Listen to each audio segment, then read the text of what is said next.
Satọde ọwụla abịa kọọ maka azụmahịa anyị na-azụ, kọkwana maka otu ọ ga-esi adị mma na mmadụ nwere ihe ọzọ ọ ga-eji tinye n'akụkụ maka ma ihe ndaba adaba. Ụbọchị nke taa, ihe anyị na-aga ikwu wu otu mbachi ga-eji gbochuo ọganihu gị, gbochukwanụ maka ịma a na-eme anọrọ otu a, mmadụ nwere ike gị sị ihe awụ ihe na-achọ ka ị nweta na mgbe dị otu a, ihe ndị oyibo na-akpọ dream. Otu procrastination ga-eji awụ ihe ga-agbachiri gị ụzọ, ga-awụ ihe ga-emenụ that your dream, ọ ị ga-enweru ya, ọ ị ga-eru ebe ahụ mgbe o kwesịrị. Ihe mgbachi akwanụ this procrastination anyị na-ekwukwa n'okwu ya wụ ihe onwe onye nọ na-emetụ kam mechaa ka eme. A sị gị lee ihe dị nụ, lee ihe ọwụ ime, ihe adịrị gị mma, lee ihe ọwụ ime gị nweta ihe na ya, gasị ka ime, ka enye gị oge ka echi ka ime ya. Echi bịa gị sị ka enyekwa gị ohere ọzọ ka echi ka imekwa again. Ị ga-emegide m ga-eme emechaa bifo ọnwa ọnwa abụọ ọnwa atọ gacha, onwe nke ị ga-eme ha emechaa mee. Ọ ya wụ ihe anyị bịa taa ka anyị kọrọ unu otu ọ ga-esi gbochuo maka that dream, ihe nweta ahụ ị na-atụ uche ya na ị ga-enweta ma afọ agwọ ma ọ nwere ike ọnwụ nyere onwe gị na ọnwa isii ma ọnwa ise na ị ga-enweta ihe dị otu a, ma ọ ị ga-eme nka ị ga-eme nka. Anyị ga-akọrọ n'otu procrastination ga-esi ga wụrụ ihe ga-egbochi gị maka iru ebe ahụ ị kwesịrị iru. Ile anya ọfụma na ọwụ sọsọ m na ebe a, mụ na ndị biznes partner m nọkwa here. M ga-akpọ ha n'otu n'otu ka ha ma onwe ha introduce. M ga-ebidokwa na ịmụnwa. Aha m Nwada Doris, ebikwana m Island, alụrụ m di, mụ ụmụaka 3. Ana m azụkwa n'ahịa igwe a anyị na-azụ. Mana sị gị ka ị weta mmanya gị ọ popcorn ọ tii, ihe ahụ ị mara na-eme na-eri, obi ụtọ obi aṅụrị a na-eme gị, ya na-akpọrọ gị akpọrọ n'ahụ, were ya dịsa n'akụkụ ka ịnụ nke iji bịa taa. Daalụnụ. M ga-eji ohere a chepazie ya. Nwanne m nwaanyị mụ na ya nọ na ijos mmepe windo otu ama ahụ ya n'akụkụ m hie, Sista Chichi. M ga-etiba ya n'aka ka ọ gwa anyị onye ọwụ ya, ọ kọwara anyị nke o ji bịa taa. Nwanne nwanyị daalụ rinne,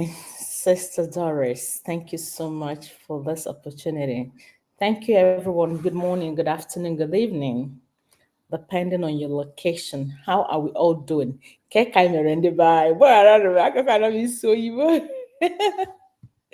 Ọkwarụ dị onye ọbụla. Afọ m bụ dịka sista nwanne m si wee kwu. Afọ m bụ Nwada Chichi Edwards. Abụ m onye Igbo, as you can see. Afọ m na asụsụ m egosigo gị onye m bụ. Ebi m na Island dịka o si wee kwu. Mụ na ya bụ nebo. Ana m azụkwa n'afọ igwe a ma bụrụkwa onye na-arụ ife a na-akpọ nursing, ma bụrụkwa nwata akwụkwọ. Na ụbọchị nke tata, dịka nwanne m nwaanyị si wee kọwata, ife anyị ji wee bịa maka ife procrastination na-eme. Aga m aga n'egwuru oge iji wee kwuo ife mụnwa chere maka ya. Maka na abịa na procrastination, ife ọ bụ ikpuchi ya, ị na-asị ka eme, emesịa. Amarọ mma ị nọ na situation ọ na-abụ ị na-edowe ife niile, ọ pile up like mụnwa abụ nwata akwụkwọ. Ụbọchị anwa skuulu bidokwa akpa m ka m bido kwadobe maka exam. Na-agụ na-ajot, ọ ga-abụ olubezie oge exam, ọ bụrụzie what we call revision ka m na-eme. Na-arapịa, oke akụzie nke ndowe ya, oke emesịa, akụzi ọzọ ndowekwa ya, emesịa, akụzi ọzọ ndowekwa ya, emesịa, oluzie na exam. Ife a na-agwa gị bụ ife afọ a na-akpọ real life story. The tension ife a na-eme m nọrọ na ya, anxiety, because na ọ dịgo too much topics m ga-cover. O nwezi ike lecture apụta sị gị esi a excuse me doctor, topic for exam, ọ sị gị all the syllables. Ọ ga-anwe isi eme gị kpam isizie side a, ọ dịghị ka o buga isi side a, ọ dịghị ka ọ bụ ka ị ga nka oge awo mezie gị ife niile adịzie too much onwezi nke ị ga concentrate ịfụ na ebe anụnwa bụ and of course ife a na-akọ because fama ngwana gị what exam is gonna be like so ị kwesịrị ịma ife niile akụziere gị oluzi oge ahụ ọ dịziere gị too much igebe isi a na-agbazi gị yala ọgwụ ga ife a na-asị exam fever abịa ife ụmụ akwụkwọ onye ọbụla ebidozie nwebezie depression nwebezie anxiety ọ sị gị I suffer from anxiety ụfọdụ ebidozi abata na hall efu faint ya and so on and so forth gịnị kpatara ife a because anyị enwego procrastination anyị rapụ ife niile uju so o mezie egwu ebido na-atụ gị you can't trust yourself anymore ị na-asịzi hey amarozi m ịmazi onye bụ at that stage because need delay go too much ife ị kwesịrị ime imeria n'oge ị kwesịrị ime the pressure adịzie too much because all build go up so many ọ dịzie gị overwhelmed stress abịazie your productivity creativity adịzie low oge nwere na wonder hey echebe m na mma akwụkwọ of course ị ka ma akwụkwọ kama na ọgụ mere onwe gị maka na ibido na procrastinate otu a ka ọ dịkwa na business aya ịbịa na-asị hey emesịa like otu anyị na-afọ na-etisi ike na-eti every Saturday anyị agbakọta ebe a na-eti ụmụ nwanne anyị batanụ ị na-asị emesịa ọka ana m alụ ọrụ enwero m efe God forbid mana o nwere oge ọ ga-elu anọkọtazie kịta ụdị ife melụ oge nne pandemic bịakwa mee kịta ifuzi onye ọbụla na-agbazi tigbo zogbo maka na mma mmadụ ọ ya melụ na pandemic onye ọbụla ji wee bunyezie na digital business ọ bụrụ na digital business adịburu abasị maga anyị na-asị anyị nwere ọrụ mana ya ka iji asị gị don't procrastinate a lot begin to do ị na-eche before ife eme before iwe bido ọ ga-adị too late by then ị marozi ọ na-emezi gị ịgbapụ ofesi nke isi ofesi nke ọzọ isi ofesi mana ọ bụ na let me tell you something ọkwa ịma na it doesn't matter maka ụfọdụ na-aga agụ onye si ndị a n'obodo oyibo ya ka emefe na-akọfa ama ife a na-ekwu ọ bụrụ onye n'ebe ọbụla n'obodo ọbụla ị ga-azụ afịa ya don't worry destination is not a barrier to this you can do it from anywhere after all digital ka a na-eme ya ire asị ka ịkwado ka ị gaa afịa maka mmiri na-ezo I can go out today maka nke a just na phone gị pịa pịam bam so don't procrastinate a lot bidozie mebe kịta ka ife anaga na-eme na melụ mmụnwa mmele experience rapụ ime gị 2022 na nọkọtara nchọbazie ma ndị ekpere ma ndị ife niile mkpọ nwanne m nke nsị biko pray for me I'm so scared I don't chọkwa made the exam mana ụmụnwa bụ the course so mana asị na agbụsigbo toro ọmụrụ akọ from after that mmụlụzie akọ ebidokwara today kpam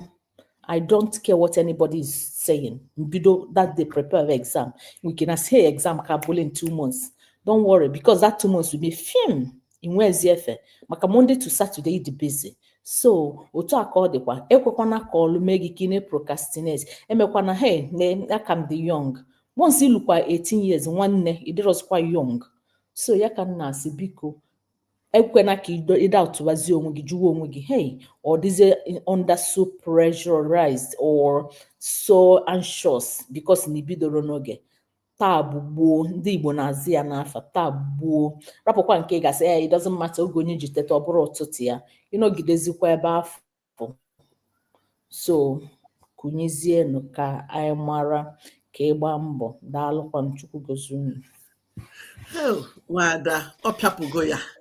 nwada Chichi ọ pịala ya riri pịatuo ya n'ala unu anụlanụ ya hapụ ka m ga-eme gị ị ga-adịzi confidence enough ihe ịma ọfụma eruzie mba gasị gị pụtanụ bịa kwuo ị na-echekizi maka na imegide ka m ịkwadogo onwe gị n'oge mgbe o kwesịrị ka ị nọrọ gị kwado onwe gị mee ya ọfụma kwado onwe gị ọfụma ọ bụrụ na exam nke na-aga ile gị ịgụ akwụkwọ gị ọfụma get onwe gị ready oge ruo ha ala gị pịapụ nke anyị mara ma ịkwado onwe gị ọfụma oge ruo ịpata ma ọ bụrụ na asị gị bịa present ya something iru ebe ahụ gị na-esheke maka gịnị ịkwado onwe gị ọfụma ị na-eme ka m daalụ rinne nwada m ga-eji ohere akpọbata nwaada Ifi ka ọ kọrọ anyị ka ọ gwa anyị onye ọwụ then ya kọrọ anyị ihe oche maka this procrastination anyị na-ekwu ihe ọ na-egbochi n'ọganiru. Teaching, Sister Ifi, over to you. Unmute yourself, please. Sorry about that. Ndị be anyị ndewo nụ, ụtụtụ ọma, ehihie ọma, mgbede ọma, ebe ọ bụla isi wee na-ele ị na-ama mma pụrụ iche. Thank you. Daalụ. Okay, so aha m bụ Ifeoma, abụ m nwunye bụ nne ụmụaka ịtọ. Mụ na di m na ụmụ m bi na Amerịka. Anyị bụ ndị Naijiria ka unu si na-anụ na m na-asụ asụsụ Naijiria. Abụ m onye na-azụ afọ igwe na-enyekwa ndị mmadụ aka, ndị chọrọ ka ha banyekwa afọ igwe na-enyefe aka iji wee banye ya wee zụkwanụ ya ọfụma. Isiokwu anyị nke taata bụ kedu ka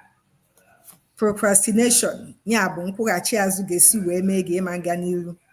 Ka nwanne m nwaanyị si wee kpọọ ya, ọ sị na ka m bịa ka m mee ya, echi m eme ya, nwanne echi m eme ya, ka o si eme gị ịma nga n'iru. Ofu n'ime ihe ndị ọ na-eme bụ na ọ ga-eme gị ibido nya bụ ife afịazi gị arụ, maka ị na-ebuchi ya na-ewepụ ya n'iru, na-akwachi ya azụ na-akwachi ya azụ. O nwere mgbe ọ ga-eru ibido ya enyebezi gị nsogbu, ọ dịzi gị ka ọ barụzi uru ka m rapụzi anya bụ ife. Ya bụ emezina ka m mee ya mgbe anwa ọ dịrị ọkụ mgbe anwa ọ dịrị n'obi imee ya. Ya bụ mgbe anwa ọ na-emekwa uche gị esi na ya pụọ, ịghọtago, ime nwezi interest. Mgbe ị megidere ya megide ya buchiagide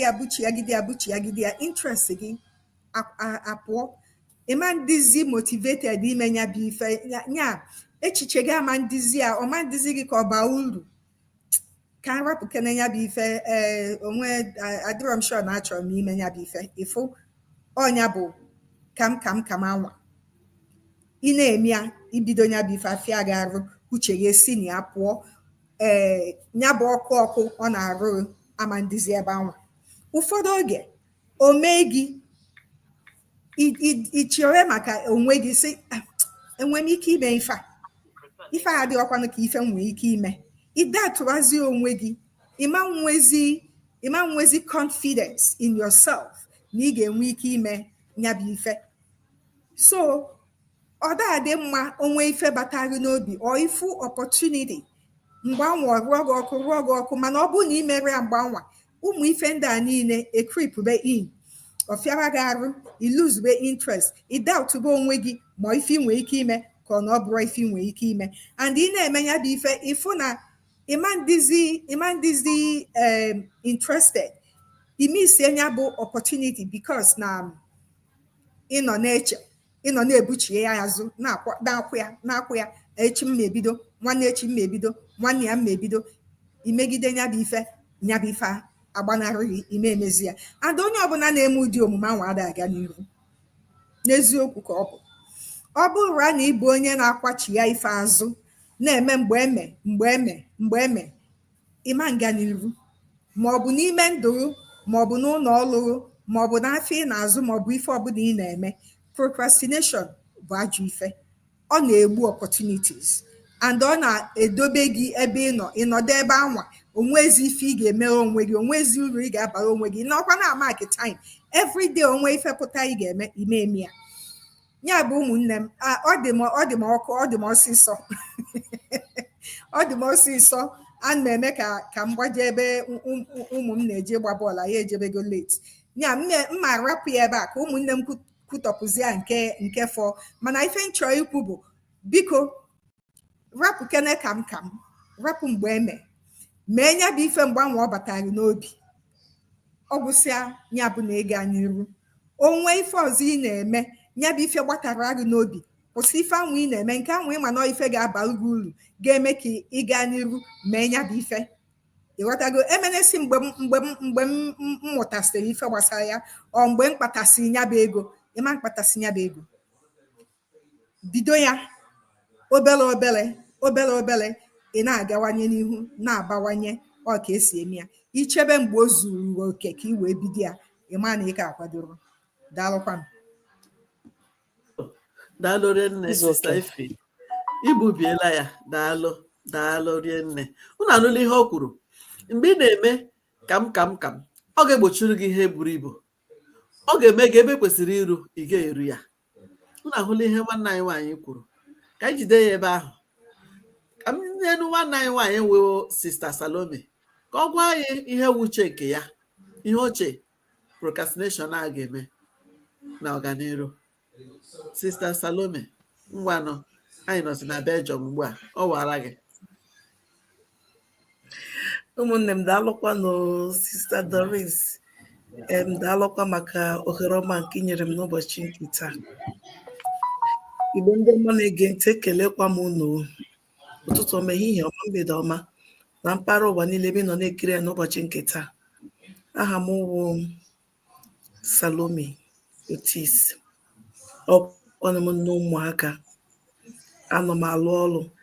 na-azụkwa ahịa igwe a were na-etinyere m onwe m aka as side hustle na-ewekwala iwe olu m adịcha mma ụbọchị nke taa ọrụ kwuru mgbe kpiridi na-arụ so isiokwu anyị nkwụghachi azụ ihe ọ na-ebute na ndụ ebe mụnwa chọrọ itinyetụ ọnụ na ihe ọ na-ebute na ndụ buru ibu nkwụghachi azụ ga-eme gị na-egbu oge and site n'igbu oge ihe na-akpọ opportunity ga-eme isi opportunity nọ gị n'iru site n'igbu oge and oge anyị na-egbu ọrụ na onwe ihe mpụta ga-esi ya n'ime apụta ị gazi enweta ya ịma igbu oge na ndụ ọgwụghị ihe ọma ihe ọ na-egbochi buru ibu ọ dị ka m wee maa atụ ọ dị ka ebe mmadụ chọrọ ịga mitin onye ọrụ na nwere ebe chọrọ ịga gị na-egbu oge n'ụlọ bụfe ị ga-eji pụọ gị bọọsụ gị buru gị gaa ebe ahụ ọ gị mite taxi eche gị arụ n'onwe nnọọ particular time ị ga-apụta na the bus stop bịa were bọs ma dute igbugo oge ga-eme ise that transport igbu oge na-eseghachi mmadụ azụ ụdị ọbụla dị iche iche tinyekwa ya na azụmahịa ọ bụrụ na o nwere otu ishiri nweta ohere mmadụ ga-enye gị sị gị bịa were ka azụ ahịa beduto ị nọ na-egbu oge dịka nwanne anyị nwaanyị kwuru bifo ọ ga-eme gị ozugbo ị na-eme isi that opportunity ọ bụrụ na o nwere ihe mmụta ị ga-amụta n'ime ya nke ahụ agafeela gị ya wụrụ na o nwere ihe nkwagide nọ ya n'ime gị eme gị to grow ya and succeed na ihe a na-ekwu nke ahụ agafeela ọhịa ndị obodo oyibo na-asị opportunity comes but once ya wụrụ na oge ị nwere nnọọ ị ga-eji too na amamihe nweta nnọọ ihe nweta kwesịrị nweta na nke ahụ agafeela gị ya dịka ibe ị ga-echerezie ka ị nwekwa oge ọzọ and ịnwụ oge mmadụ a na-enweta oge ọwụghị ihe a na-ede na timetable asị mgbe from now till this time m ga-enwetarịrị ya idegodini ya ga nọrọkwa na-eche ọbataghala grab godini ya ịgrab ya like that ga-ewere oge gị tinye ya n'ime were amamihe gị tinye ya n'ime ọrụ na o nwere action nọ ya n'ime gị tinye ya action na okwu oyibo unu gbaghara ma mazi nke ahụ gị tinye ya action ya okwu ndị si ka iche ya echiche echekwalara ihe nne echekwala echiche ya nọfe aka maka nwanne nwaanyị ekwuola ozugbo ị na-eche ka ọ nọfe aka ozugbo nke ihe a ga na-apụzi gị n'isi ị ga-echezi mba n'ọdịzighị mkpa ihe ọzọ na-emekwa ahụ ọrụ na ijighị oge gị kpọrọ ihe oge ahụ ganara gị ihe ndị obodo na-asị chances may pass you by nkwugole before kama ị ga-anọrọ n'ọdụ ga na-egbu oge gị na-enweghị ihe ọbụla ị na-eche onye kwa mama ihe ọ ga-awa ọkọrọ m like azụmahịa ya na-azụ ugbu a dịka nọ na-ekwu ya ugbu a nwere ike ọrụ na ihe agawa ugboro abụọ ugboro atọ ị ga-anọ ya ebe anyị na-ekwu ya mgbe ọbụla ị nọkwara ebe anyị na-ekwu ya gasị he ihe amasịkwara nụ mbeti nka na-atụnye alụ ka m ga-eme ya ka m na-aga eme ya wiki ọzọ abịafetakwa gị nwe ebe anyị na-ekwu ya ị na-echekachi onwe gị otu ahụ na-eche ma o nweghị ihe ị mere ka ekwunọtụ ị ga-esi meta ma ị ga-emeli ya ma ị ga-emeli ya. O nweziri mgbe ọ ga-awụ o rute